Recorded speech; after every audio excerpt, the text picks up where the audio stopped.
Salut, c'est Mathieu, on se retrouve dans un nouvel épisode où je vais te montrer les 5 façons pour déléguer ta location saisonnière. Ça se passe tout de suite sur superhot.fr. Boum!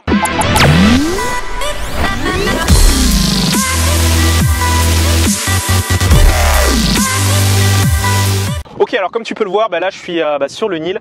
Donc, et pourquoi je te dis ça en Égypte? Donc c'est tout simplement parce que si tu veux faire passer ta location saisonnière au niveau supérieur, va falloir que tu délègues ou automatises les étapes clés. C'est-à-dire ça va être le check-in, le check-out, le ménage. Donc ça c'est vraiment les trucs fondamentaux que tu vas devoir déléguer ou automatiser. Pour déléguer par exemple toute la partie check-in, check-out, ménage, il y a différentes techniques, différentes solutions qui peuvent s'appliquer. Première solution, ça va être de faire appel à une société de conciergerie. Donc si tu fais appel à une société de conciergerie, donc ça va être soit à la carte, donc soit check-in, check-out ou ménage, ou alors ça va être un forfait global. Donc en termes de business model, eux ils fonctionnent soit en pourcentage, donc soit 20% de la réservation ou 30% de la réservation et les frais de ménage à la charge de du voyageur. Donc ça, on va dire que c'est 80% des conciergeries fonctionnent comme ça. Après, tu en as certaines, si tu négocies, elles vont te proposer des frais fixes, c'est-à-dire que pour un check-in, check-out, ménage, elles vont te dire moi je prends 40 €, moi je prends 45, moi je prends 50.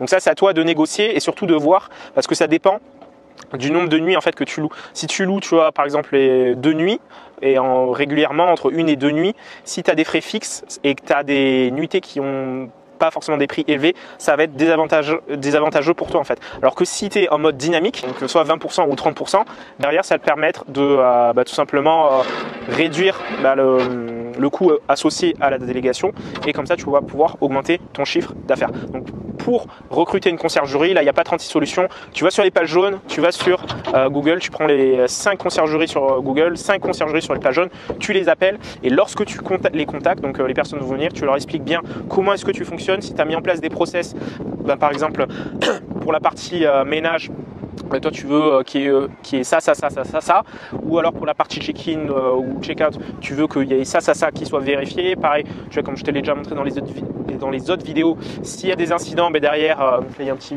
bateau qui arrive, mais c'est pas grave, ça fait partie de l'ambiance. Donc si il y a des incidents, il faut faire ça, il faut prendre telle ou telle photo et via un formulaire, etc. Donc l'idée c'est vraiment de systémiser pour que tu puisses changer facilement de conciergerie. Et ce que je te recommande, c'est quand tu choisis une conciergerie, fais attention à ne pas... je vais laisser le bateau passer. Donc fais attention à ne pas surtout fermer la porte avec les autres conciergeries, c'est-à-dire que lorsque tu en choisis une, garde les autres sur le dos, tu leur dis que voilà, finalement tu as changé d'idée, que pour l'instant tu n'en as pas besoin, mais tu referas appel à eux plus tard. Comme ça te permet d'avoir d'autres cartouches, alors que si tu dis non derrière, si tu reviens, ça ne le fera pas forcément. Donc ça c'est pour la partie conciergerie. Et en termes de paiement, eux ils vont t'envoyer une facture et tu pourras déduire ça de ton comptable. Deuxième technique, ça va être tout simplement de faire appel à une société de ménage. Parce que toi par exemple, si tu as automatisé tout le check-in et le check-out aussi, la personne laisse les clés dans la boîte aux lettres. Si tu as automatisé ça, derrière il ne te restera plus qu'à gérer le ménage. Tu peux faire appel à une société de ménage qui va donc gérer le ménage.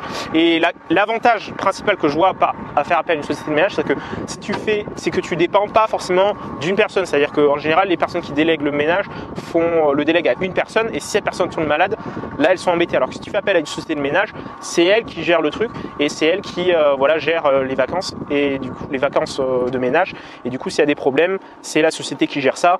Et derrière, ce qui est important aussi, c'est vraiment d'être vraiment au carré dans les process, dans ce qu'il faut vérifier, etc., de ce que ça se passe en cas d'incident pour derrière éviter les problèmes par la suite parce que les problèmes arrivent lorsque c'est ambigu. Troisième technique, ça va être tout simplement là de faire appel à un auto-entrepreneur. Donc en quoi ça va être avantageux? Donc c'est que la personne soit elle va faire comme les conciergeries, ça va être du à la carte, ou alors ça va être en forfait, soit en pourcentage, soit en frais fixes. Et derrière elle va te faire une facture et derrière tu pourras déduire ça pour ta comptabilité. Donc ça c'est assez intéressant et ils sont en général un peu plus, on va dire, souples que les conciergeries ou les sociétés de ménage, puisqu'il y a un côté un peu plus entre guillemets humain en fait, vu que c'est un auto-entrepreneur qui est derrière et qui est seul. Donc cette solution, je la trouve bien, mais attention à ne pas mettre tous ses œufs dans le même panier. C'est-à-dire que si tu as tous tes apparts et que tu les mets au même auto-entrepreneur, si lui jamais il a un souci, il tombe, il tombe de l'escalier, il se casse une jambe, derrière il ne faut pas que tu sois bloqué. Donc moi ce que je te recommande, c'est de mettre 80% sur une personne et 20% sur une autre pour derrière gérer entre guillemets les imprévus, ou alors d'avoir en backup des personnes qui vont pouvoir te dépanner en cas de problème. Autre technique, ça va être tout simplement d'employer quelqu'un en CDD.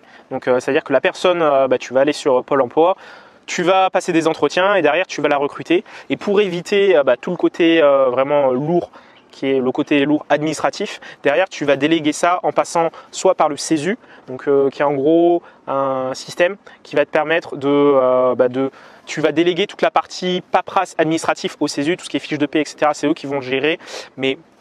Et toi, tu auras juste à payer l'employé, puis tout ce qui est déclaration de charges, etc. C'est le CESU qui va s'en charger. Et ça marche uniquement si ton appartement, c'est ta résidence principale. Si tu es en mode business et que c'est pas ta résidence principale, il faut passer par le TZ, donc qui est un peu l'équivalent du CESU, mais entre guillemets pour les entreprises. Donc, et là, c'est le même principe. Donc, pour le CESU, tu vas sur le site du CESU, tu vas sur Google, tu tapes CESU et puis là, tu t'inscris. Après, il y a un process à faire. Et pour le TZ, c'est la même chose. Il te suffit d'aller sur le site du TZ et ensuite de faire la procédure d'inscription. Et ensuite, tu recherches les personnes sur Pôle emploi et après, tu fais toute la partie déclaration paperasse en passant par ces deux services, CESU et TZ. Dernière technique, ça va être tout simplement de faire appel à des stagiaires. Donc, tu vois, des étudiants qui travaillent dans l'hôtellerie. Donc, il y en a, j'en connais qui font ça pour déléguer toute la partie, ça peut être la partie check-in, la partie ménage. Parce que dans l'hôtellerie, voilà, tu travailles ces différents points. Et si tu as du gros volume et en termes d'appartement, c'est intéressant pour les stagiaires, ça leur donne de l'expérience. Et derrière, toi, tu peux passer par ça pour déléguer la partie check-in, check-out, ménage. Donc je vais pas en dire plus parce qu'on arrive, on va se garer. Mais avant de se quitter, n'oublie pas de cliquer sur le bouton s'abonner pour être notifié de mes prochains lives. Dans la description, il y a un lien qui se trouve où je te donne une formation pour derrière automatiser ta location saisonnière. C'est gratuit, donc tu as juste à t'inscrire et tu pourras suivre toute la formation vidéo. On se retrouve une prochaine sur superhot.fr.